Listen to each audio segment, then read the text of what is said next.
주안합니다. 12월 15일 금요일 묵상을 함께 나오도록 하겠습니다. 오늘 말씀은 욥기 38장 1절에서 18절까지의 말씀으로요. 질문하시는 하나님이라고 하는 제목으로 함께 묵상을 나오도록 하겠습니다.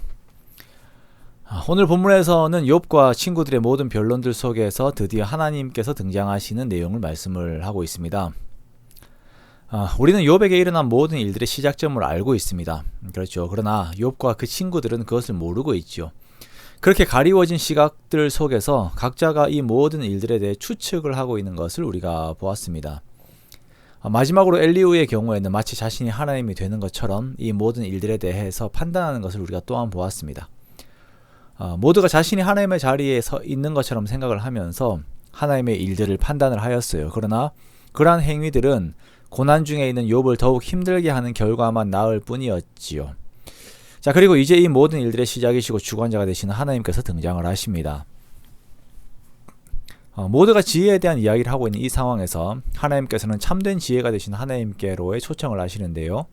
1절에서 3절의 말씀을 보면 그때 여호와께서 폭풍우 가운데에서 욥에게 말씀하여 이르시되 무지한 말로 생각을 어둡게 하는 자가 누구냐? 너는 대장부처럼 허리를 묶고 내가 내게 묻는 것을 대답할지니라 라고 말씀을 하십니다. 자, 폭풍우 가운데서 욥에게 말씀하셨다라고 하는 것은 하나님의 위대하심을 표현하는 한 장면입니다. 앞서 엘리후는 하나님께서 다스리시는 자연에 대해서 말을 하였지만 하나님께서는 스스로 다스리시는 그 자연, 폭풍우 속에서 등장을 하시면서 엘리후와 같은 자들과의 그 차별성을 보여주시는 것이죠.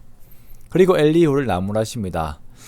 엘리후는 마치 자신이 하나님의 대변자인 것처럼 말을 하였지만 그렇게 자신이 지혜의 근원을 아는 것처럼 이야기를 하였지만 하나님의 평가는 무지한 말로 생각을 어둡게 하는 자였습니다. 진짜 지혜의 근원이 되신 하나님께서는 이제 욥과 지혜에 대한 대결을 펼치시려고 하십니다. 그리고 그 태도를 욥에게 요구를 하시는데요. 대장부처럼 허리를 묶고 하나님께서 욥에게 물으시는 것에 대한 대답을 하라라는 것입니다. 물론 욥이 하나님의 지혜 앞에서 견줄 수 있을 만한 그런 사람은 아닙니다. 그러나 하나님께서는 불평하였던 욥을 존중하시고 그 앞에서 하나님의 지혜를 가르쳐 주시려고 하시는 것이에요. 이것이 욥에게는 큰 위로가 되겠지요. 하나님께서는 욥에게 하나님의 크심과 인간의 작음을 말씀하시면서 반성적 지혜를 말씀하시는데요. 하나님께서는 욥에게 천지 창조의 시간에 대해서 말씀을 하십니다. 말씀하시고자 하시는 것은 그때를 너희가 아느냐, 누가 천지를 지었느냐라고 하는 질문입니다. 바로 내가 지었다라고 말씀을 하시고 싶으신 것이죠.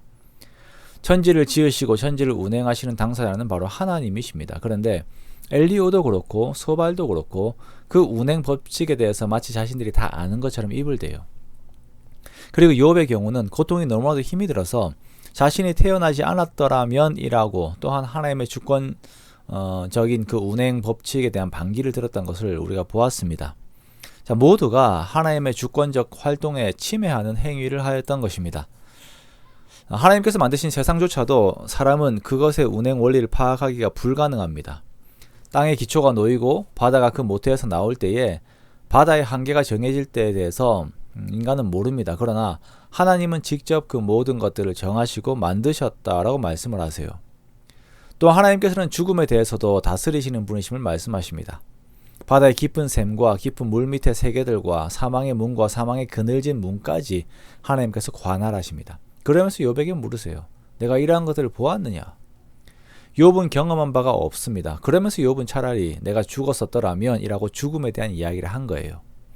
갓난아기일 때 죽었었더라면 이라고 말을 하면서 죽음에 대한 이야기를 성급하게 하나님 앞에서 한 것입니다.